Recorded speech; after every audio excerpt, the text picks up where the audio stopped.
At breakfast, my daughter-in-law handed me a list of rules for my own home.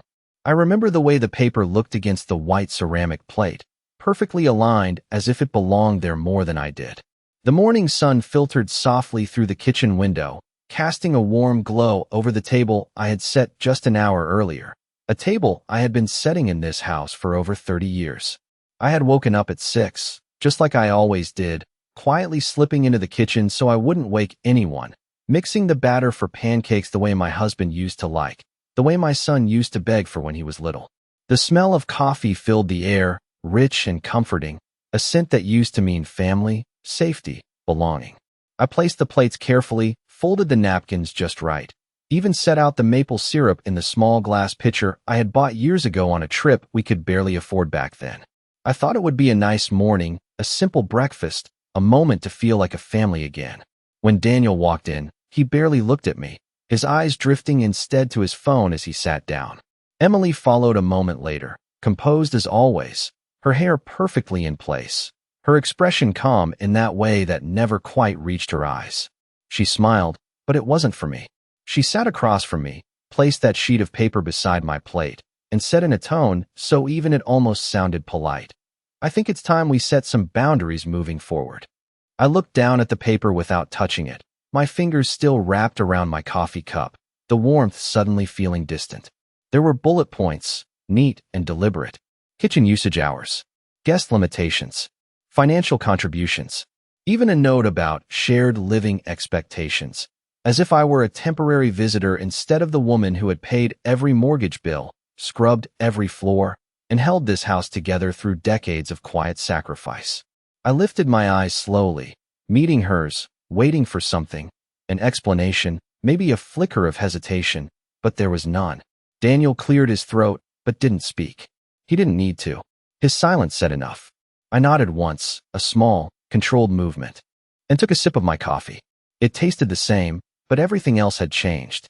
"I understand," I said softly, my voice steady in a way that surprised even me. Emily seemed satisfied, leaning back slightly as if something had just been settled. The pancakes cooled on the griddle behind me, untouched, forgotten. I didn't argue. I didn't ask questions. I didn't remind them whose name was on the deed or who had built this life brick by brick. Instead, I sat there, memorizing the moment, the way the sunlight hit the table, the sound of the clock ticking on the wall, the quiet distance in my son's eyes.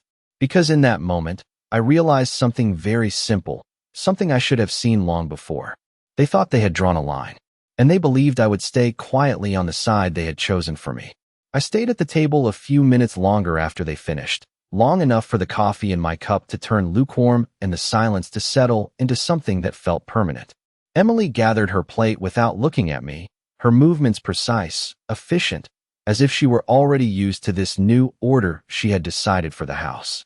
Daniel stood up, hesitated for half a second like he might say something, then simply followed her into the living room, his footsteps fading into the low hum of the television. I listened to that sound carefully, the casual normalcy of it, as though nothing had shifted at all. When the room was empty, I reached for the paper she had placed beside my plate. The edges were crisp, the ink dark and confident. I read each line slowly, not because I needed to understand it, but because I wanted to remember exactly how it felt to see my life reduced to a list of conditions. Kitchen access between 7 and 9 in the morning. Quiet hours after 8 in the evening. Shared expenses to be reviewed monthly. I paused at that one, my fingers resting lightly on the table, remembering the years when I had worked double shifts just to make sure Daniel never had to worry about bills, when I measured groceries down to the last dollar and still found a way to make his birthdays feel special. There was even a note about guest etiquette, and I almost smiled at that, because the word guest echoed in a way that did not need explanation. I folded the paper carefully, aligning the corners the way I used to fold his school permission slips, and set it back down exactly where it had been. The kitchen felt different now, not in any visible way, but in the small, invisible details that only someone who had lived there long enough could notice. The clock on the wall ticked louder than before. The refrigerator hummed with a steady rhythm that reminded me of nights when I used to sit alone after everyone had gone to bed, finishing dishes, planning the next day. I stood up slowly and walked to the sink, rinsing the untouched plates under warm water, watching the syrup slide away in thin amber lines. My hands moved automatically, practiced, steady. I did not rush. I did not pause. I simply continued as if this morning were like any other, because in a way, it was. It was just another moment where something had been taken quietly, without a raised voice, without a scene. When I finished, I dried my hands and glanced toward the hallway where their voices drifted in soft, indistinct murmurs. I could not make out the words, but I did not need to. There was a certain tone people used when they believed everything was already decided. I walked past the doorway without stopping, my reflection catching briefly in the glass of the framed photos that lined the wall. There I was, younger, smiling beside my husband on the day we bought this house, standing on the front porch with Daniel as a boy, his arms wrapped around my waist. I slowed for just a second, taking that image in, then continued down the hall to my room. I closed the door gently behind me, not out of anger, but out of habit, the same quiet care I had always used in this house. I sat on the edge of my bed and placed my hands in my lap, feeling the stillness settle around me. They thought they had made things clear this morning, that everything had been outlined neatly, reasonably, fairly. But clarity has a way of revealing more than people intend. And as I sat there in the quiet, I realized that what they had really given me was not a set of rules. It was a measure of exactly how far things had already gone. The house carried on as if nothing had happened, but I began to notice the small adjustments that no one bothered to explain. By late morning, the kitchen shelves had been rearranged. The mugs I had used for years moved to the highest cabinet, replaced by a matching set I had never seen before. My favorite chair by the window now held a folded throw blanket that did not belong to me, placed there like a quiet signal that the space had already been reassigned. I did not ask about any of it. Instead, I walked through each room slowly, not searching, just observing, letting my eyes settle on the details that had once felt familiar and now seemed carefully altered. In the living room, Daniel and Emily sat close together, their voices low but steady, the kind of conversation people have when they are building something new and believe they are alone in doing it. I paused just long enough to catch a few words, nothing direct, just fragments about timing, about plans, about what made the most sense moving forward. Daniel nodded often, his posture relaxed in a way I had not seen in a long time, as if a decision had lifted something off his shoulders. Emily spoke with calm certainty, her tone measured, persuasive without needing to be forceful. I continued past them without interrupting, my footsteps quiet against the hardwood floors I had polished so many times I could walk them in the dark. In the hallway, I stopped again in front of the photographs, but this time I did not linger on the smiles. I noticed the dates instead, the years marked beneath each frame, the passage of time recorded in moments that had once felt permanent. There was a picture of Daniel at 10 years old, missing his front teeth, holding a science fair ribbon he had been so proud of. I remembered staying up late the night before, helping him glue the pieces together, reassuring him when he thought it was not good enough. I remembered telling him that effort mattered more than perfection, that he should never let anyone make him feel small in his own work. I stood there for a moment longer, letting that memory settle, then moved on. In the afternoon, I returned to the kitchen, not because I needed anything, but because it had always been the center of the house, the place where everything began and ended. I opened the refrigerator, scanned the contents, and closed it again without taking anything out. Even the arrangement inside had changed, containers labeled neatly, items grouped in a way that suggested control rather than habit. I placed my hand lightly on the counter, feeling the cool surface beneath my palm, grounding myself in something that had not yet been replaced. Somewhere behind me, Emily laughed softly at something Daniel said, and the sound echoed in a way that felt distant, as if it belonged to another household entirely. I did not turn around. I did not need to see their expressions to understand what had already taken shape. By evening, the rhythm of the house had settled into a new pattern, one that did not include me in the way it once had. Doors closed more often. Conversations paused when I entered a room. Plans were discussed in lowered voices that did not quite hide the fact that they were not meant for me. I moved through it all without resistance, not because I accepted it, but because I was paying attention. There is a difference between being pushed aside and stepping back to see the full picture. And as the day came to an end, I understood that what I was witnessing was not sudden. It had been building quietly, piece by piece, long before this morning. And now that I could finally see it clearly, I knew exactly what I needed to do next. That evening, after the house had quieted and the soft glow of the hallway light stretched across the floor, I sat alone in my room and let my mind drift backward, not out of nostalgia, but out of necessity. Memory has a way of organizing itself when you finally stop ignoring the details. I began to see things differently, moments that once felt ordinary now carrying a sharper edge. The first time Emily had suggested rearranging the living room, she had said it was to create more space, more light. I had agreed without hesitation, watching as familiar pieces were moved, replaced, or quietly removed altogether. Then there was the time she insisted on handling the monthly bills, explaining that it would be easier, more efficient, that I should not have to worry about such things anymore.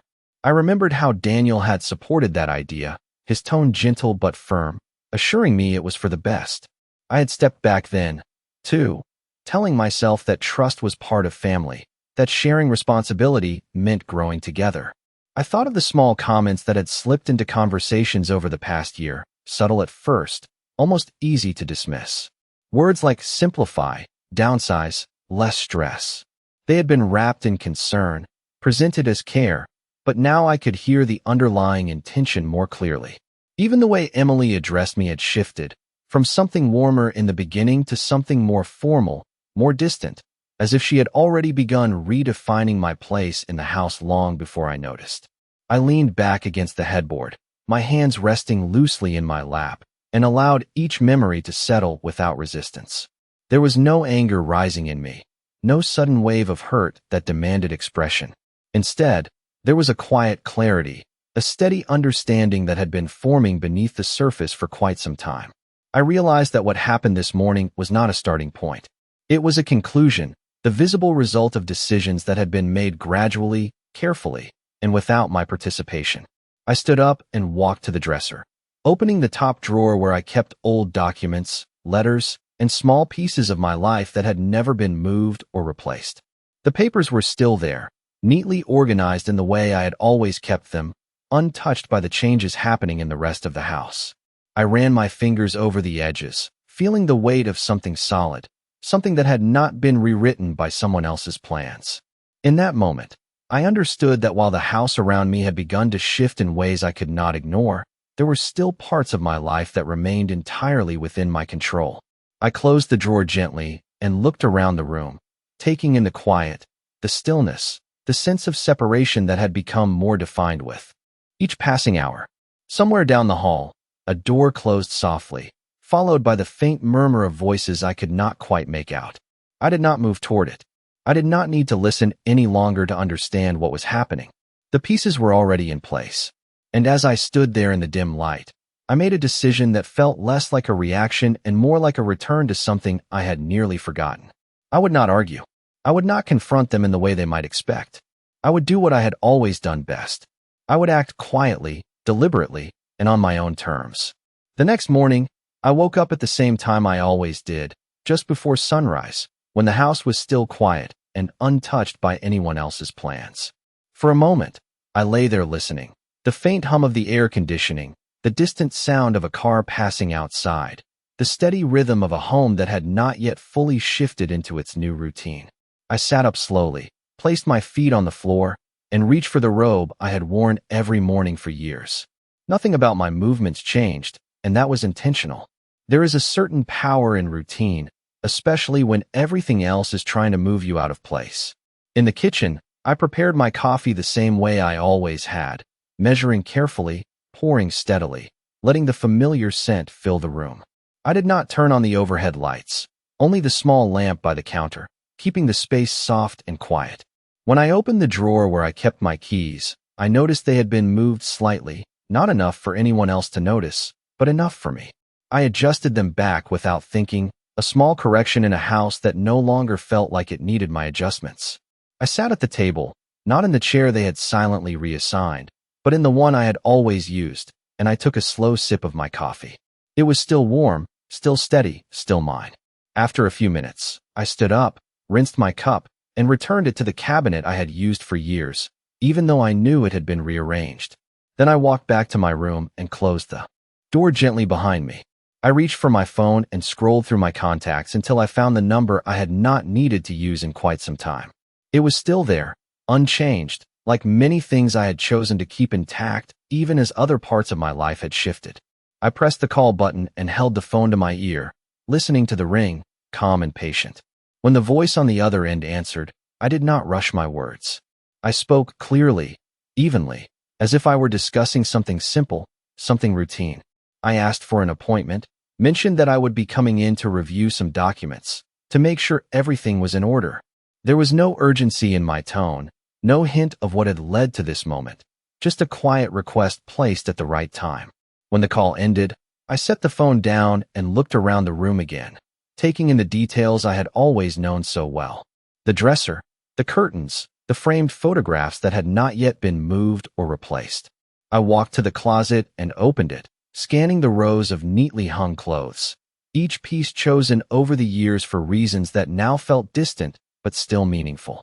I selected a simple outfit, something appropriate, something that would not draw attention, and laid it carefully on the bed. As I moved through these small actions, I felt a sense of steadiness settle in, not because the situation had improved, but because I had finally stepped into it fully, without hesitation or denial. Down the hall, I heard movement, the start of another day unfolding for them, voices low and casual, unaware of anything beyond what they had already decided. I did not go to join them. I did not need to sit at that table again to understand my place in their version of things. Instead, I continued preparing quietly, deliberately, knowing that while they believed everything had been defined, everything had been settled, there were still parts of this story that belonged entirely to me. And I intended to make sure they remained that way. The drive across town felt longer than usual, even though I had taken that same route countless times over the years. The streets were familiar, the traffic lights timed in a way I could almost predict, but something about the morning carried a different weight, as if each mile marked a quiet separation from the version of my life I had been holding on to. I kept both hands on the steering wheel, my posture steady, my thoughts clear in a way that surprised me.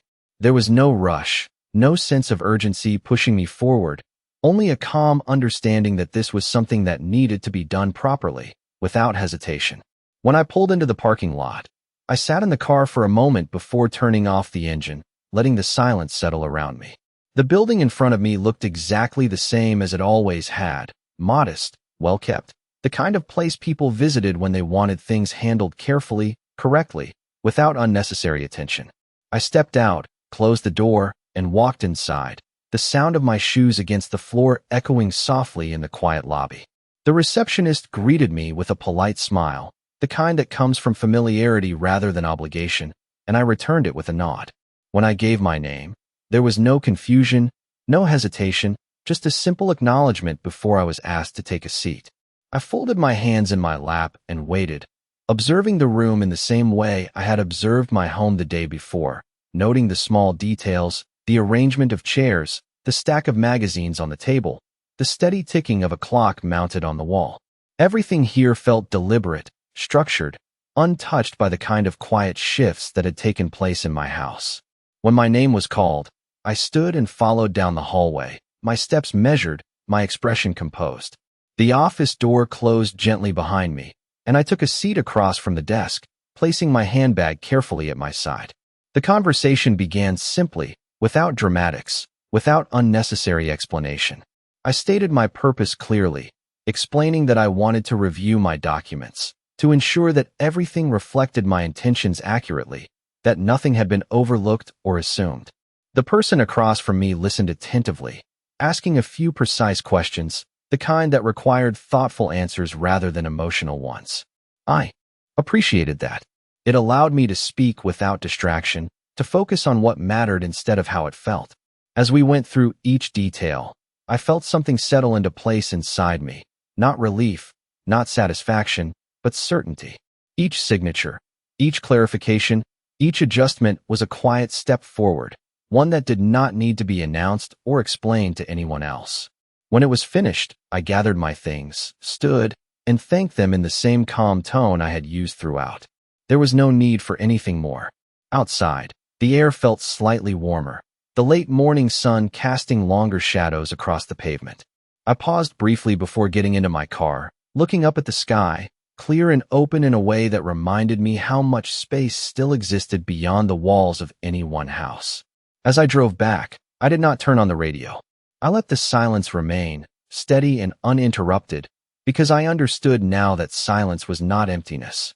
It was space, and for the first time in a long while, that space belonged entirely to me. When I pulled into the driveway, the house looked exactly the same as it had that morning, calm, orderly, unchanged to anyone who did not know where to look.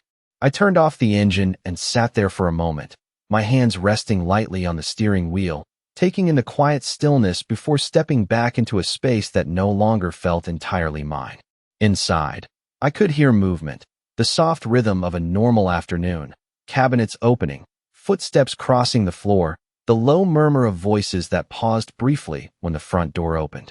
I closed it gently behind me and placed my keys in the same drawer, exactly where they had always been, adjusting them slightly so they sat just right. Emily glanced up from the kitchen counter, her expression neutral, almost pleasant, as if nothing had shifted between us. Daniel stood near the sink, drying a glass, his movements slower now, more aware. "You were out," he said, his tone casual, but not quite relaxed. I nodded once. "Just taking care of a few things," I replied, my voice even, offering nothing more than what was necessary. Emily gave a small smile and turned back to what she was doing, the conversation ending before it could begin. I moved through the kitchen without hesitation, reaching for a glass, filling it with water, the simple act grounding in its familiarity. No one stopped me. No one asked questions. It was as if we had all agreed, without saying it out loud, that certain lines would not be crossed in conversation, even if they had already been drawn in everything else. Later that evening, I sat in the living room while they watched television, the light from the screen flickering softly across their faces. I chose the same chair I had always used, settling into it without asking, without acknowledging the quiet claim that had been placed over it the day before. Emily noticed. I saw it in the brief pause of her hand, the slight shift in her posture, but she said nothing. Daniel kept his eyes on the screen, his attention fixed, his silence steady. I folded my hands in my lap and watched with them, not the program itself, but the reflection of it in the glass of the window across the room, the way their figures moved in the light, close together, aligned in a way that no longer included me. Time passed slowly, marked only by the changing scenes on the screen and the occasional muted sound of a commercial break. At one point, Emily stood up and adjusted a decorative piece on the shelf, aligning it more precisely, her attention to detail unwavering. I recognized that movement.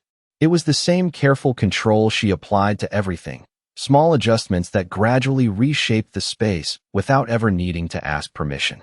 I looked away and focused instead on the quiet rhythm of my own breathing, steady, unchanged. When the program ended, Daniel stretched slightly and stood up, glancing in my direction as if considering whether to say something, then deciding against it. "We are turning in early," he said, more out of habit than necessity. I nodded again, offering a simple acknowledgement. "Good night," I replied. They walked down the hallway together, their footsteps in sync, the sound fading as doors closed one by one. I remained where I was for a while longer, the room dim now, the television screen dark, reflecting only the outline of the space and my own figure sitting within it. After a few minutes, I stood up, turned off the last light, and walked to my room, each step measured, deliberate. The house was quiet again, but it was not the same kind of quiet as before. This one carried awareness, a sense that everything had been set in motion, even if nothing had yet been revealed. And as I closed my door for the night, I understood that what mattered was not what they saw or what they believed had already been decided. What mattered was what had already begun, quietly, steadily, beyond their view. The following morning unfolded with the same quiet precision, but something beneath the surface had shifted in a way that could not be undone. I moved through my routine as usual, preparing coffee, setting a single plate, keeping my movements steady and deliberate. Emily entered the kitchen a few minutes later, her steps lighter than usual, her expression composed but carrying a faint tension around the edges.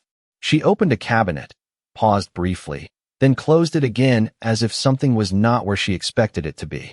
It was a small moment, barely noticeable, but I saw it. Daniel followed soon after, his phone already in his hand, his attention divided between the screen and the room.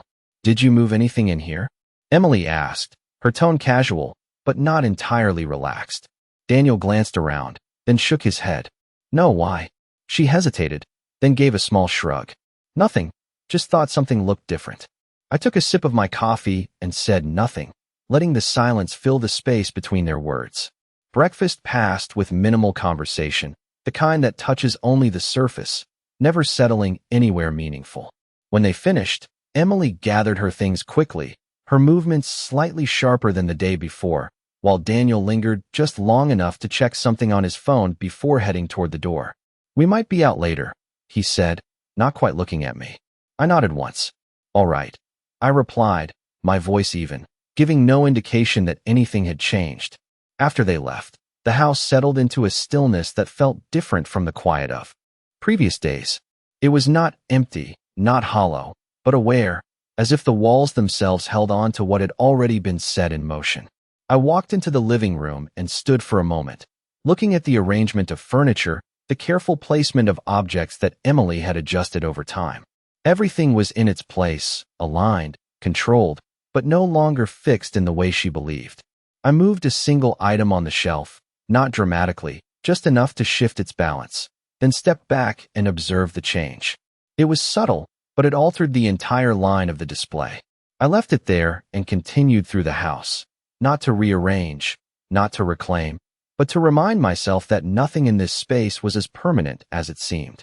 Later in the afternoon, my phone rang. I recognized the number immediately.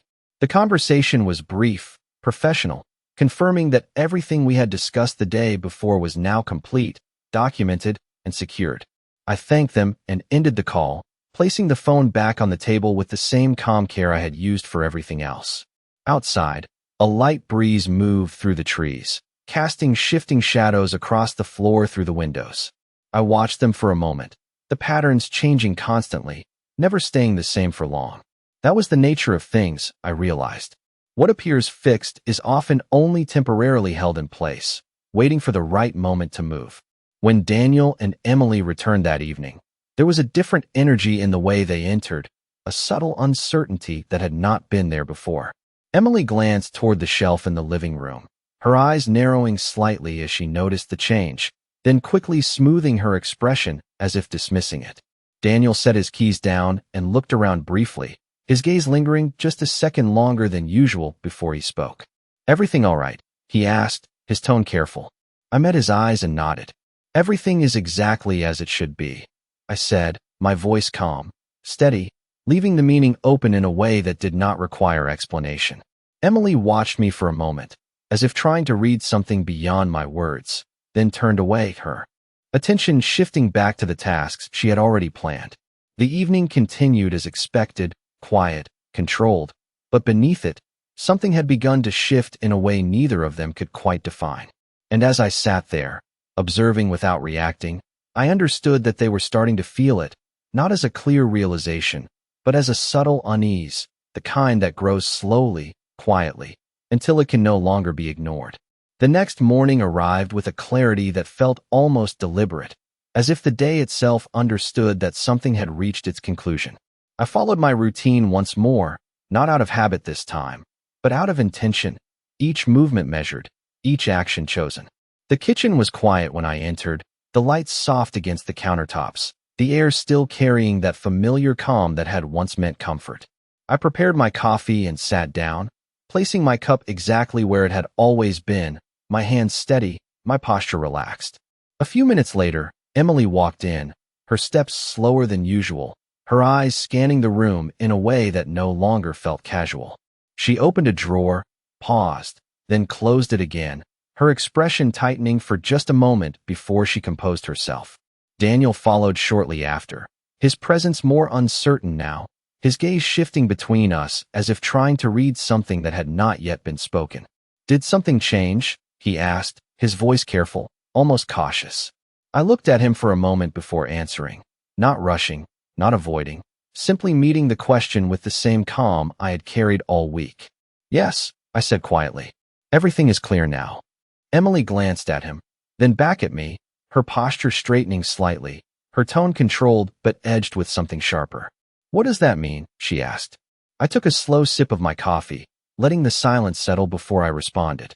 It means that what belongs to me will remain mine, I said, my voice even, leaving no room for interpretation. The words were simple, but they landed in the space between us with a weight that did not need to be explained. Daniel frowned slightly, confusion crossing his face as he looked from me to Emily. Mom, we're just trying to make things easier, he said, his voice softer now, uncertain. I nodded once, acknowledging the statement without agreeing to it.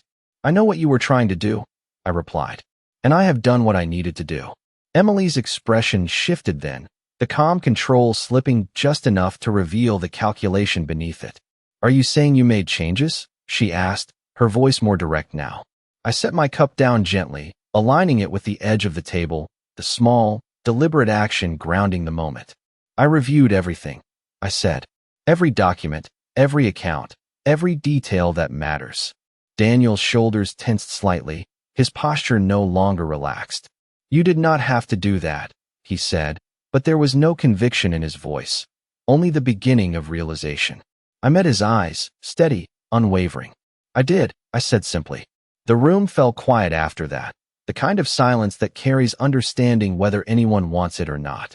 Emily looked away first, her attention shifting to the counter, her movements slower now, less certain. Daniel remained where he was, his expression caught somewhere between confusion and recognition. I stood up then, not abruptly, not dramatically, just as I always had, and walked to the sink, rinsing my cup, placing it back where it belonged. When I turned back, they were still there, still processing, still trying to place themselves in a situation that no longer fit the version they had created. You set your boundaries, I said calmly, my voice steady, not unkind, but final in a way that did not require emphasis. I paused for a moment, letting the words settle before continuing. So did I. I walked past them then, my steps unhurried, my posture straight, moving through the house with the same familiarity I had always carried, but with something else now, something quieter, stronger. At the doorway, I stopped briefly, not to look back, but to take in the space one last time in that moment, the arrangement, the light, the subtle shifts that had once felt like losses and now simply felt like changes. Then I stepped forward, leaving the room behind, knowing that the line they had drawn no longer held any meaning for me, because I had already moved beyond it.